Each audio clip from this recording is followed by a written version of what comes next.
ఏదైతే ఈరోజు రాష్ట్రంలో అన్నా క్యాంటీన్ పెడతానని ఆ రోజు చెప్పారు.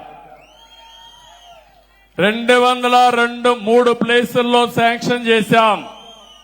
183 ప్రారంభించాం. వీళ్ళు వచ్చిన తర్వాత అవన్నీ కూడా ఇష్టానుసారంగా చేసి దెబ్బతీసే పరిస్థితికి వచ్చారు. అందుకే అన్ని రిపేర్లు చేయమన్నాం. ఒకేసారి 183 అన్నా క్యాంటీన్లు ఓపెన్ చేస్తామని హామీ ఇస్తున్నాను, అనౌన్స్ చేస్తున్నాను. ఆ తర్వాత ఇంకా అవసరమైతే అవసరం కొద్దీ అన్నా క్యాంటీన్లు పెంచుతాం. ఈ అన్నా క్యాంటీన్లు పెంచి దీనికి ఒక ఏర్పాటు కూడా చేస్తున్నాం.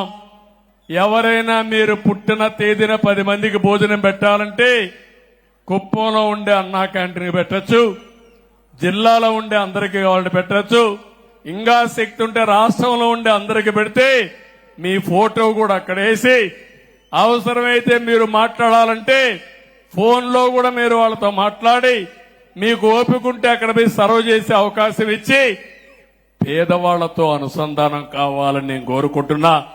సమాజ సేవ కోసం ఒక యుగ పురుషుడు ఎన్టీ రామారావు గారు టీటీడీలో అన్నదానం పెడితే 1,00,000 మందికి ఈరోజు ఫ్రీగా అన్నదానం చేస్తూ ఇప్పటికే 1,000 కోట్ల రూపాయలు ఫిక్స్డ్ డిపాజిట్ ఉంది. మంచి కార్యక్రమానికి ఎప్పటికి కూడా ఏమాత్రం అవరోధాలు ఉండవు. తప్పకుండా ఈ అన్నా క్యాంటీన్ ఒక మంచి కార్యక్రమం. దీన్ని లాజికల్ గా తీసుకెళ్తాం. ఇక్కడ రవిని నేను మనస్ఫూర్తిగా అభినందిస్తున్నా.